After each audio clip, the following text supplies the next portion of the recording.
No programa de hoje nós conversamos com o governador de Minas Gerais. Romeu Zema vai falar sobre o programa de reajuste fiscal que foi encaminhado para a análise dos deputados na Assembleia Legislativa de Minas Gerais. Este reajuste prevê a venda de estatais como a Selig, a Copasa e a Codemig. Romeu ainda vai responder questionamentos de jornalistas de várias partes do estado e falar sobre a situação financeira de Minas. É agora, no Política em Foco.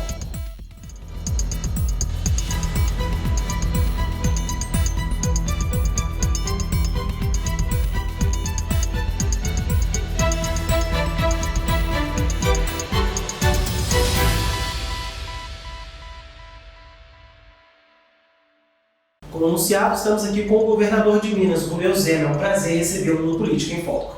Prazer é todo nosso, Vitor. Espero esclarecer aquilo que for necessário aqui com você. Bom, para a gente começar, eu queria saber, eu e os mineiros, qual é a real situação financeira de Minas Gerais? Vitor, o estado de Minas está numa situação financeira que é a pior possível. A situação do estado, como nós já noticiamos, quando nós assumimos o governo em janeiro desse ano, havia restos a pagar de 34 bilhões e o último governo fez uso de receitas extraordinárias o tempo todo. Ele deixou de pagar os prefeitos, ele sequestrou os depósitos judiciais, ele inclusive não pagou os bancos, os consignados que foi descontado dos funcionários, e um estado numa calamidade financeira gigantesca. Então, a situação de Minas, apesar de todo o nosso esforço, nós estamos fazendo o possível e o impossível, ainda é muito grave, porque ela é semelhante a uma família que gasta R$7.000 por mês e ganha 4 mil. O esforço do executivo já ameniza o problema. Nós já conseguimos restabelecer o pagamento para as prefeituras, conseguimos fazer uma série de coisas, mas ainda estamos longe de conseguirmos o equilíbrio orçamentário. Isso só vai poder ser obtido com mudanças na legislação. Bom, o senhor apresentou o programa de recuperação fiscal para os mineiros e para a análise dos deputados na Assembleia Legislativa. E nós fomos conversar com o economista justamente para saber o que é esse programa de recuperação fiscal, para explicar para o nosso público e também para entender se ele realmente é importante para o reequilíbrio financeiro do Estado. O João Costa preparou uma reportagem, a gente vai acompanhar, governador, e depois eu gostaria que o senhor falasse sobre. Vamos ver. Aprovado pela Lei Complementar 159 de 2017, o regime de recuperação fiscal busca fornecer medidas para auxiliar no equilíbrio das contas dos estados com problemas financeiros. O programa de recuperação fiscal ele é fundamental para o estado de Minas Gerais, porque ele facilita extremamente essa transição difícil, que é sempre a transição para se fazer ajuste fiscal. Ajuste fiscal nunca é uma coisa simples de ser feita, não é simples economicamente, mas simples politicamente. E o que esse programa faz é te conceder, por exemplo, por 3 anos, a possibilidade de parar de pagar ao governo federal o principal e os juros da dívida que o Estado tem com o governo federal. No início do mês de outubro, o governo de Minas apresentou o programa Todos por Minas para adequar o Estado para o recebimento do regime de recuperação fiscal. Segundo a nota CAPAG, emitida pelo Tesouro Nacional, onde é medida a capacidade de pagamento por parte dos estados, Minas Gerais, Rio Grande do Sul e Rio de Janeiro receberam as piores avaliações, com nota D. Por esse motivo, o Rio de Janeiro já aderiu ao regime de recuperação fiscal. Minas Gerais e Rio Grande do Sul ainda buscam a aprovação do projeto. A maior dificuldade fiscal que estados e municípios enfrentam é a Previdência. Então, quer dizer, o programa de recuperação fiscal não implica a reforma da Previdência. São as duas pernas, que você tem que andar com essas duas pernas aí, mas ele é fundamental. Segundo o economista, caso não seja aprovado pela Assembleia, dificilmente Minas Gerais vai conseguir equilibrar os cofres para colocar as contas em dia. Sem esse recurso, você vai ter muito mais escassez para cumprir uma série de serviços. Esse que eu falei, educação, saúde, segurança. Então, Quer dizer, é um cenário caótico que vem. Governador, agora entendido um pouco sobre o programa de recuperação fiscal, vamos falar das partes que o senhor já encaminhou para a Assembleia. O que constam nessas partes? Vitor, essa parte que nós encaminhamos para a Assembleia é um mero acordo para aderirmos, para solicitarmos à Secretaria do Tesouro Nacional. Ali constam duas medidas, mas que eu diria que não são nada que afetam qualquer coisa referente à população. Uma delas proíbe que o Estado sequestre depósitos judiciais, o que o último governo fez, foi lá no Tribunal de Justiça e pegou coisa de 8 bilhões de reais, e outra é que permite o leilão de contas de restos a pagar, que também não nos afeta no momento, porque nós temos ainda um horizonte para fazermos esse tipo de operação. Então são duas exigências do Tesouro e também a adesão ao Estado. Vale lembrar que esse primeiro ato ele tem muito mais de simbólico, de um gesto de boa vontade, do que efetivamente alguma medida que já entra em vigor. Falando dessas medidas em vigor, aí entra a venda de estatais como a Selic e a Copasa, correto? Bom, a AMM, que é a Associação Mineira de Municípios, e a MDA Pesquisa fez um levantamento que abordou, inclusive, perguntou para 1.500 mineiros de 227 municípios qual era a opinião deles a respeito da venda da Selic e da Copasa. Sobre isso, 47,7% afirmaram ser contra a venda da Copasa, 36,2% é a favor, e sobre a venda da Selic, 47,7% é contra e 36,2% a favor. Sobre a venda da Copasa, 45,9% é a favor e 37,4% é contra. A gente vê que uma grande parte da população ainda é contra a venda destas estatais. Eu acho que é o momento de o senhor explicar se elas efetivamente ainda trazem benefícios para o Estado, por que o senhor, desde o período de campanha, batia na tecla de que estas empresas deveriam ser vendidas e privatizadas. Ok. Primeiro, eu quero esclarecer que eu não tenho nada contra a Selic, nem contra a Copasa, muito pelo contrário, são empresas que contribuíram muito para o desenvolvimento de Minas no período em que foram criadas, isso há 50 anos, há 40, há 30. Mas hoje a situação do Estado ela é totalmente diferente. No período em que essas empresas foram criadas, o Estado tinha recursos para poder fazer essas empresas surgirem e investirem, como fizeram. Mas hoje o Estado de Minas tem sido, sim, um péssimo dono dessas empresas. Por quê? Porque ele está quebrado e tem tirado recursos delas muito mais do que deveria, pagando impostos antecipadamente, distribuindo dividendos muito acima do que deveria.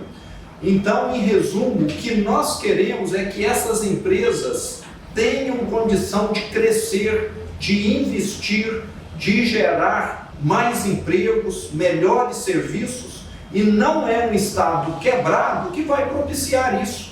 O Estado hoje não tem dinheiro para pagar o funcionalismo público, ele vai ter dinheiro para colocar na Selic, para colocar na Copasa. Então, por isso que eu digo que a privatização, ela não é só necessária, como também será benéfica. Essas empresas vão receber bilhões que serão investidos, que vão fazê-las crescer, gerar mais emprego, e quem está dentro da empresa não tem o que temer. A empresa vai precisar contratar mais gente e não fazer enxugamento como tem acontecido, porque o novo proprietário vai ser alguém que vai investir muito. E eu lembro, para encerrar aqui, que Minas já teve muitas estatais e ninguém nem lembra que elas existiram. A Telemig Celular, Benge, Minas Caixa, Crédito Real, essas empresas foram privatizadas e o mineiro não perdeu nada. Pelo contrário, ganhou, porque se elas existissem, seriam cabides de emprego e estariam cobrando tarifas muito maiores do que hoje o mineiro paga de celular e paga para os bancos, onde ele tem inclusive a opção de escolher. Governador, em março de 2018, quando o senhor ainda era pré-candidato ao governo de Minas, eu tive a oportunidade de entrevistá-lo e na época o senhor afirmou que a experiência como administrador de empresas poderia auxiliá-lo na gestão do Estado. Vamos ver o que o senhor disse na época. Eu queria saber se o senhor ainda pensa dessa forma. Olha só. Com toda certeza, porque eu sempre gosto de comentar que gerir uma empresa não é fácil. E eu te diria que eu geri várias empresas, porque eu assumi essa empresa bem pequena, né? E vi ela crescer e depois geri uma empresa um pouco maior e depois maior ainda mais e depois bem maior. Então, com o tempo, eu te diria que os desafios foram diferentes, né? Quem tem uma empresa com 20 funcionários tem um desafio, quem tem uma empresa com 5.000 funcionários tem outro tipo de desafio. E gestão é sempre semelhante, tanto no Estado quanto na empresa privada ou no setor privado, porque você sempre está lidando com pessoas. E pessoas precisam ser bem orientadas, precisam ser respeitadas, desenvolvidas e terem metas. E isso o setor privado faz muito bem, porque quando uma empresa não faz isso, ela desaparece. E o setor público, muitas vezes, quando ele não faz isso e fica ineficiente, ele aumenta impostos. Então, o que tem acontecido no Brasil nos últimos anos é isso, e nós precisamos realmente passar o setor público a limpo. De lá para cá já se passou um tempinho, o senhor já está à frente de Minas Gerais há 8 meses. Continua pensando dessa forma? Vitor, eu diria que sim. Gestão é sempre lidar com pessoas, liderança, que tem tudo a ver com uma boa gestão, é você fazer as coisas acontecerem através dos outros. É lógico que agora, à frente do Estado, que tem mais de 300.000 colaboradores, é um desafio muito maior do que à frente de uma empresa com 5.000. Mas, em resumo, eu te diria que não é tão diferente assim. É estar lidando com pessoas, é estar analisando dados, é estar tomando algumas decisões que dependem muito mais da razão do que da emoção, e você está sempre pensando no que é melhor no futuro, em detrimento, às vezes, de alguma coisa no presente. Mas, realmente, o desafio de Minas é muito grande, mas eu continuo otimista e tenho chegado à conclusão que realmente essa minha bagagem como gestor acaba contribuindo muito. E vale lembrar que trouxe para fazer parte do meu secretariado muitos gestores também, porque em algumas secretarias, como na Secretaria da Educação, a Júlia está lá, ela tem mais de 200.000 pessoas subordinadas à secretaria dela. Então é necessário você ter um bom sistema de gestão, boas ferramentas, caso contrário a coisa não acontece.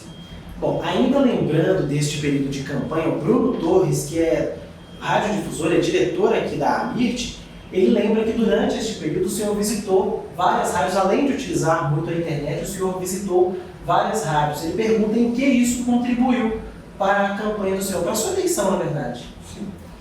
Bom, eu diria que visitar as rádios fez parte da minha campanha. Em dezenas de cidades que eu visitei, eu fui muito bem recebido por diversas rádios, seria humanamente impossível citar todas aqui agora, e diria que foi muito importante na divulgação das nossas propostas em todas as rádios, em todas as entrevistas. Eu disse que não concordava com um Estado que gasta mais do que arrecada, porque um Estado que procede assim, ele nunca vai ter recursos para oferecer de volta para a população aquilo pelo qual ele foi criado, que é oferecer uma saúde digna, uma educação boa, segurança, infraestrutura, que é o caso aqui de Minas. E foi de fundamental importância essa divulgação. Vale lembrar que eu fui, com toda certeza, o candidato que mais viajou, visitei mais de 200 cidades, e em muitas delas tive essa ótima receptividade. E com certeza foi fundamental para divulgar as ideias que acabaram depois se concretizando em votos. Bom, ainda falando do rádio e da televisão, os veículos mais tradicionais, a AMIRT, juntamente com o CERT, o Sindicato das Empresas de Rádio e Televisão, e o SINAPO, o Sindicato das Agências de Propaganda, lançaram recentemente uma campanha que fala da importância das empresas anunciarem nestes veículos. Eu gostaria que o senhor falasse da importância destes veículos de comunicação, mas antes vamos acompanhar essa campanha lançada recentemente. Esse é o Alberto. Ele vai prender o ar para economizar oxigênio. Absurdo, mas é o que muitas marcas fazem quando não investem em comunicação. Marcas de sucesso nunca saem da mídia, mesmo na crise. E a economia só cresce se as empresas anunciam. Não é, Alberto? Alberto?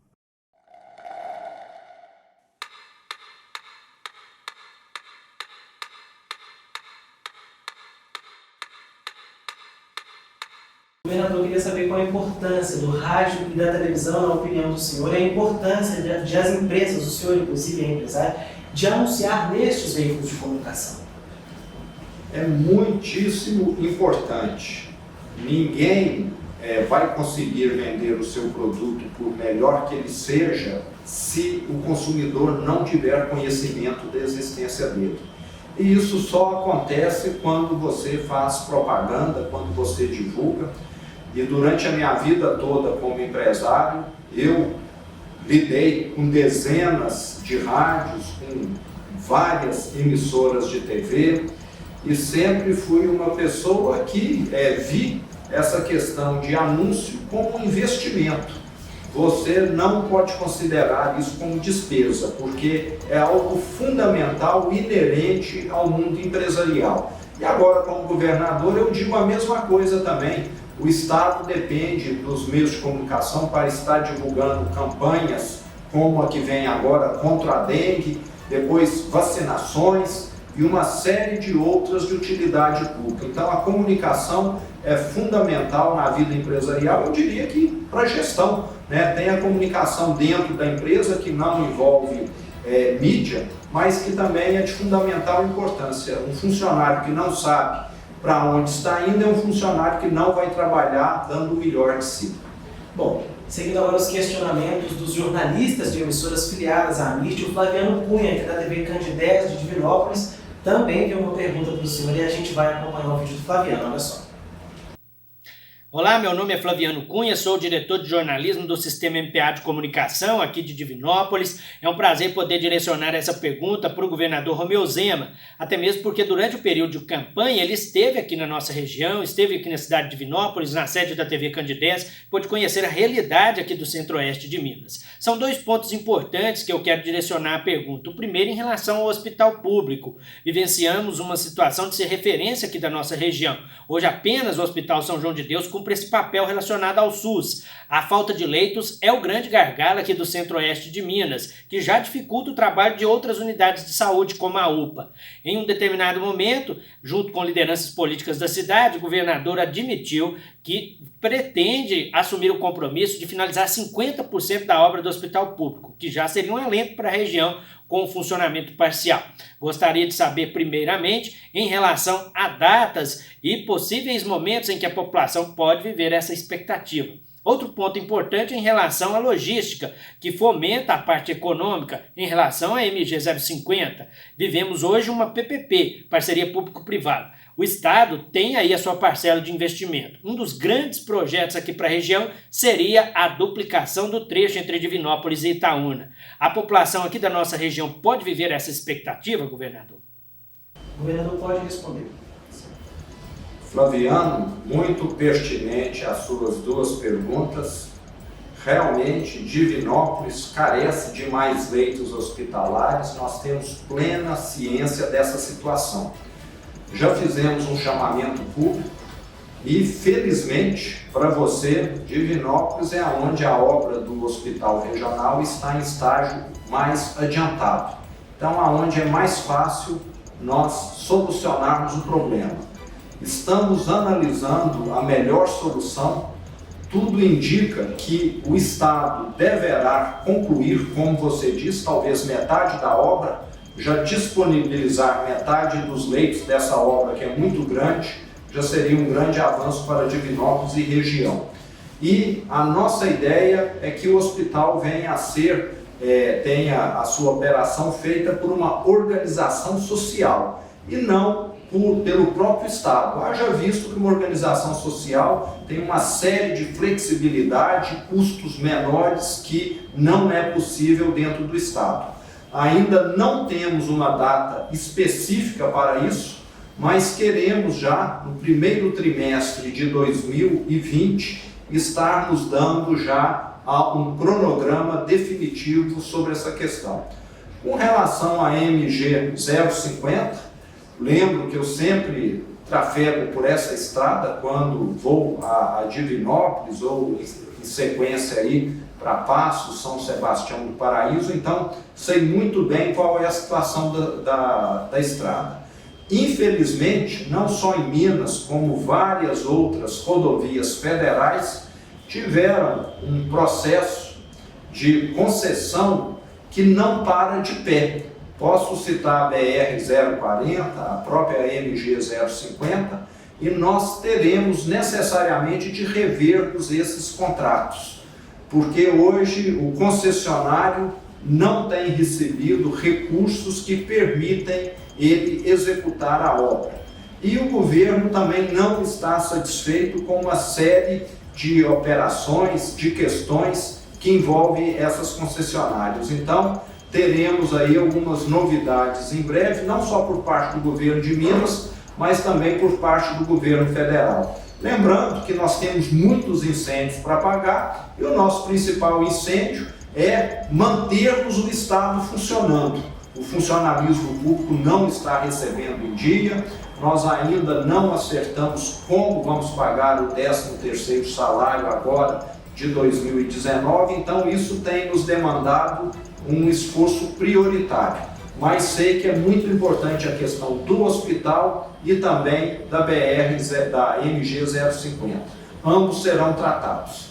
Temos mais um questionamento agora do Juber Madeira, lá de Itabira. Vamos acompanhar a pergunta do Juber. Eu sou Juber Madeira, do programa do Povo, aqui pela Rádio Nova 93 FM de Itabira, Minas Gerais. O senhor esteve recentemente, mais precisamente em agosto deste ano, reunido com uma comitiva de Itabira, liderada pelo prefeito Ronaldo Lage Magalhães, para tratar de soluções jurídicas, apoio do seu governo, do governo de Minas Gerais, para políticas e diplomacia para efetivar a entrada de aporte estrangeiro aqui em Itabira por meio de um memorando assinado com investidores chineses. De lá para cá, como tem sido esta colaboração direta do governo Romeu Zema para que este investimento, este memorando possa garantir, de fato, projetos macroeconômicos aqui para a nossa cidade? Um abraço a todos e até breve. Juber, realmente eu me lembro muito bem, estive reunido com o prefeito e com representantes chineses da empresa e a questão tem sido conduzida pela nossa Secretaria de Desenvolvimento Econômico, que é quem cuida de todos os projetos que estão caminhando no Estado. Eu não saberia te dar maiores detalhes de como está, até porque são centenas de projetos em todo o Estado. Mas uma coisa eu posso te afirmar, o nosso governo tem sido um governo amigo de quem trabalha, de quem investe, de quem gera empregos. Tudo que é possível nós fazermos para eliminarmos obstáculos e barreiras, nós temos feito. O investidor em mérito vai ter total apoio nosso, até porque sabemos da situação de Itabira, que é uma cidade que dentro de 10, 15 anos vai ter a sua mina, que sempre foi algo muito relevante na atividade da economia local, ela estará exaurida e com isso a arrecadação da cidade vai sofrer substancialmente. Então estaremos acompanhando de perto a situação de Itabira, porque ela precisa ter atividades novas que venham, de certa forma, substituir a atividade de mineração que tem data certa para um dia acabar.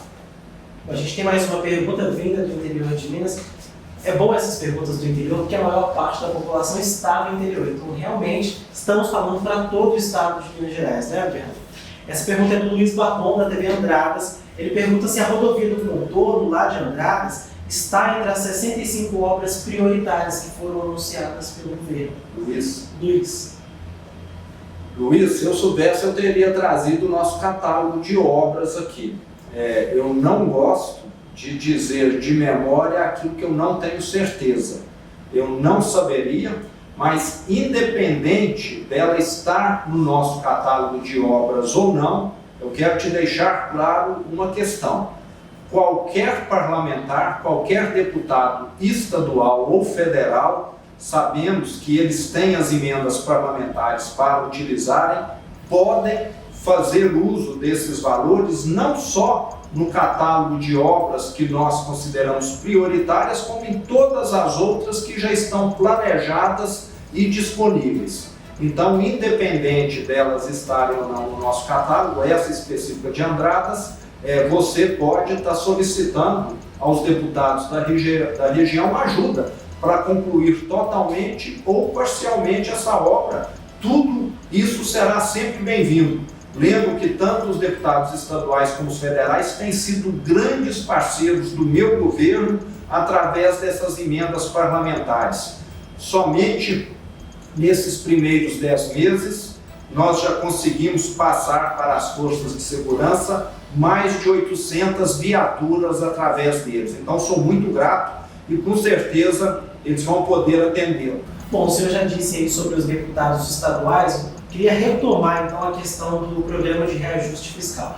Acredita que Executivo e Legislativo têm boa articulação para a aprovação deste projeto? Vitor, sim. Eu diria que no início do nosso governo não foi fácil, e eu entendo perfeitamente. Quando você se aproxima de alguém que você não conhece, com toda certeza surge um clima de desconfiança. E o Partido Novo nunca havia estado à frente de um estado e sequer de uma prefeitura. Então, esse clima que existia de deixa eu ver quem é esse governador, quem é esse partido, fez com que, e eu dou toda a razão, com que vários parlamentares não nos vissem com segurança, até porque eu nunca tive uma experiência prévia em nenhum governo. Mas passado 10 meses eu posso dizer que nós estamos com um relacionamento excelente, um diálogo totalmente aberto. O Agostinho Patrus, que é o presidente da Assembleia, com vários outros parlamentares, tem feito um ótimo trabalho, tem compreendido que para resgatar Minas nós não temos outra alternativa a não ser ajustarmos despesas e receitas. Temos a questão da Lei Candir, que foi proposta pela Assembleia, que nós encampamos e que estamos batalhando, mas que sabemos que não será fácil, através dela, trazer recursos para o Estado. Mas eu estou muito otimista e tenho muito a agradecer à Assembleia Legislativa, que tem nos dado aí muito apoio. E esses 10 meses de governo, eu diria que foi o tempo para a Assembleia ver que nós estamos aqui porque nós temos competência e nós estamos fazendo um trabalho que é para o bem de Minas. E se tem alguma coisa que o Executivo tem feito é ter dado bons exemplos. Acabamos com todo tipo de privilégio que existia no Poder Executivo e eu, como governador, tenho feito questão de ser a pessoa que mais dá exemplos. Nunca Minas teve um governador que economizasse tanto com a própria pessoa. Eu, com toda certeza, sou o governador mais econômico que já passou por aqui. Bom, e pensando no cenário de não aprovação deste programa de reajuste fiscal, aquele acordo feito para pagar os municípios para poder ser cumprido, por exemplo, entre uma das questões? Vitor, vai ser muito difícil. Nós estamos contando com o regime de recuperação fiscal para pagarmos os municípios. Caso ele não venha a ser aprovado, nós temos de ser realistas. Quem aqui acompanha os noticiários um pouco mais de perto, vai lembrar que há 2, 3 anos atrás, a situação do Rio de Janeiro era a pior possível e que o funcionário público, além de não estar recebendo, ficou meses com o salário atrasado. Para ir trabalhar, ele tinha de levar caneta, papel higiênico, mas eu tenho certeza, tenho convicção que aqui em Minas nós não vamos deixar a situação agravar tanto como aconteceu no Rio de Janeiro.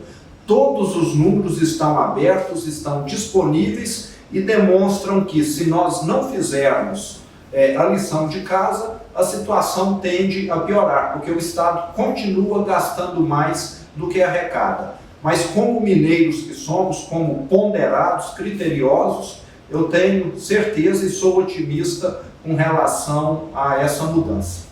O governador 2019 já está caminhando para o fim. Eu gostaria de saber quais são as perspectivas do governo para 2020, para a gente fechar a entrevista também.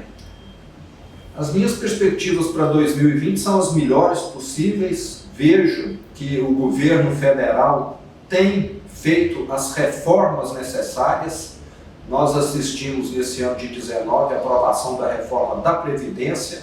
Está aí para sair do forno a reforma administrativa, que também vai trazer muita melhoria na máquina estatal e que inclusive deve afetar positivamente estados e municípios. E posteriormente nós devemos estar assistindo aí uma reforma tributária que também vai simplificar a vida de quem trabalha.